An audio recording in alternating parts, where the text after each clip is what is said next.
Did you tell her, oh, I'm sorry for flirting with the guy? Why? I didn't owe her that. Like, what did you talk about with her about? Mostly about us finding out that Boma was lying about a lot of things. And what Nini said so is true. Strategic. This girl. You know, strategy. Fucking lie. And Pere, you piss me off with the fucking shit that you say. Okay, first of all, can we first agree that Angel can sometimes come across as very, very rude and arrogant? I mean, guys, it's not like it's something she just started. It's something that has always been there. But because the house was really full with a lot of housemates, it was kind of not so obvious, inconspicuous, that you could not really see it like that glaringly. But now that the house is really, really scanty, you know, less housemates, more personalities being revealed, you get to now see it for real. And guys, there's also something else that came to mind. Last week, Sunday, during the nominated housemates diary session, remember last week, Angel was up for eviction. During a diary session, she had mentioned to Big Brother that if she does not get evicted, if she's not evicted that Sunday, then this new week, she's going to be causing a lot of drama, bringing a lot of basketballs. So when I saw all the dramatics, you know, all the theatrics that she was doing yesterday, she was just displaying it yesterday from a simple conversation that started off as jokes with the rest of the housemates. She just flared up unnecessarily and started attacking Pere, attacking Liquorose. Guys, I knew instantly that this girl was trying to create some highlights for herself, which for me was quite senseless because, to be very honest, voting has ended. So what the hell is she trying to create highlights for again? This is how the old drama started. After the housemates' Lipton task, they were gathered at the dining area, talking about first impressions they had of one another when they got into the mansion newly in the second week. So they really spent time talking about each other's personalities. They spent time talking about, for instance, White Money especially. They talked about how he was really, really proud when he got into the house because of the way he used to want the rest of the housemates to be quiet when he wants to talk. That it came out as him being very, very arrogant and very, very disrespectful, you know. But then as time went on, they realized that he actually piped down and he became very, very relatable, very, very accommodating, you know. And then he was now trying to explain himself that the reason why he was like that was because they just got into the house. Nobody knows each other. Nobody knows from whence the other person is coming from. So he had up his shield, like he doesn't want any drama. He doesn't want to get close to anybody. He doesn't want any form of entanglement. But then you realize later that, hey, all these things, this is going to be a reality for the next couple of months. So just deal with it. Just go with the flow. And that was how he started settling into the house properly. For him, he was actually nervous, but nobody really noticed it.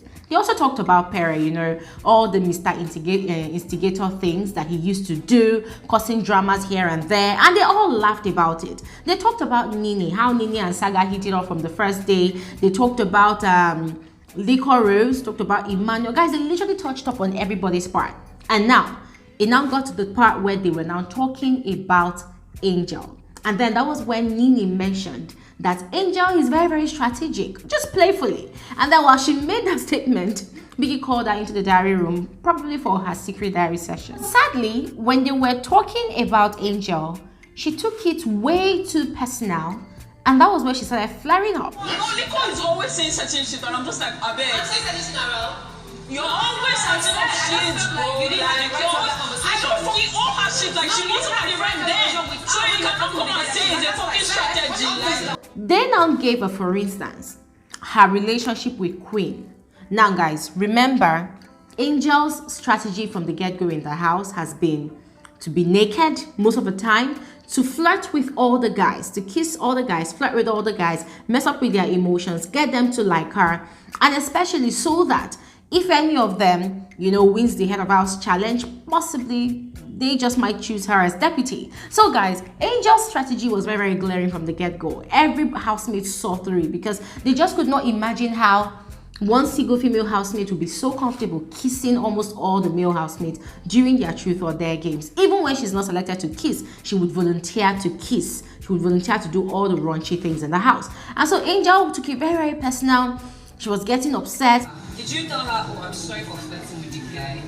Why? I didn't owe her that. Like. And so they now said, okay, for instance, her relationship currently with Queen, that there was something that happened initially, that she knew initially that Queen was with Boma, but then she was still flirting with Boma, and she made a joke about it 2 nights ago or 3 nights ago. Liquorose and the rest of the housemates, they brought up the conversation again around the table. For them, it was all in the spirit of just catching cruise and vibing. But then Angel got really, really upset.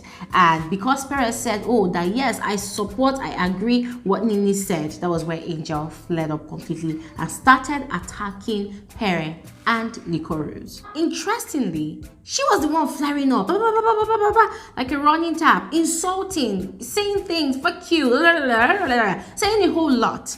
And the others, they were just quiet. Yeah, they were quiet. And guys, it just made me realize that Angel is actually quite lucky. Because if Pere was still the same old Pere, Angel would have gotten a strike that night or possibly gotten disqualified.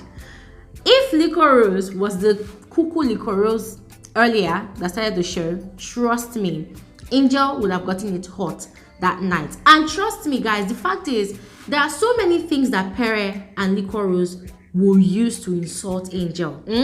There are things that they will use to attack Angel. Angel would even possibly run into depression that yesterday. Because guys, she actually said a whole lot. And for me, I felt like it was completely unnecessary because, girl, come on. The fact still remains, it was just a conversation. And of course, whilst they were talking about every other person, she was contributing actively. She was saying things about those people.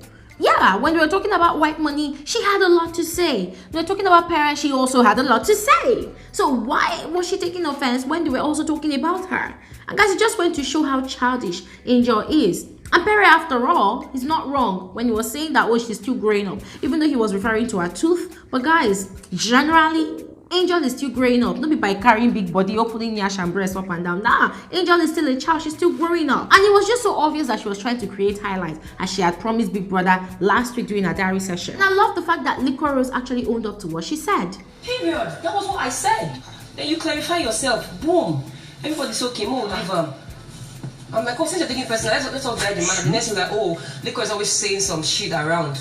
I'm like, excuse me, I said what I said. What do you mean I'm saying some shit around? I mean, guys, for real, Liquorose had a point. Yes, Angel knew quite alright that Queen was with Boma, that Boma was using Queen to catch cruise, and she played along with it, breaking the girl code. She also contributed to torturing Queen in that house. And then the day that Queen was not evicted, she now quickly went to go and form friendship with Queen. Talking about, oh, this and that, how Boma has been a liar, how they're going to deal with Boma, blah, blah, blah, you know, just saying shit. And guys, the question which Liquorose rightfully asked is, did you apologize to her? And then she was being unapologetic about it, saying that, oh, she owed Queen no apology because at that time, Queen meant nothing to her, blah, blah, blah. And guys, we all know that if someone else had done that same thing to Angel, the world will not be at rest. That's why I talk something there. You leave the person when you talk the thing. Yeah. All I did was just say, oh, I agree with what she said, and I agree with what Nini said. And to be very honest, Pere has actually had it up to here because this is the second time in 3 days or 4 days, in 3 days, that Angel is actually unnecessarily attacking Pere. Because when she wants to joke with Pere, she goes ahead to play with Pere, you know, does whatever she wants to do. But then when Pere is joking with her, she just tries to use Pere to catch cruise. I have a strong feeling that she's deliberately, intentionally trying to provoke Pere into taking action, into bringing out that villain in Pere. And I feel like, guys, she's consciously making an effort to do so. But sadly, Pere is not really indulging her. But then Pere had this to say. One day I will shut her mouth and she don't feel talking again. I don't like engaging in conflicts with women. That's what I said from the beginning. They're very disrespectful women. All of us touching your plate. Angel is the only person I called when she said maybe game of us complain. I mean, guys, Angel surely does not want it to get to this point because, guys, if Angel is not evicted today, Pere is going to deal with her next week. I mean, guys, we've witnessed how Pere got dirty with Angel in week 2 in this house. We've also witnessed how Pere has been very, very nasty with another female in the house. Guys, trust me, Angel, I don't think she wants to go down that line with Pere at all because now she's overdoing it. And Pere's gentlemanliness with Angel has actually worn off.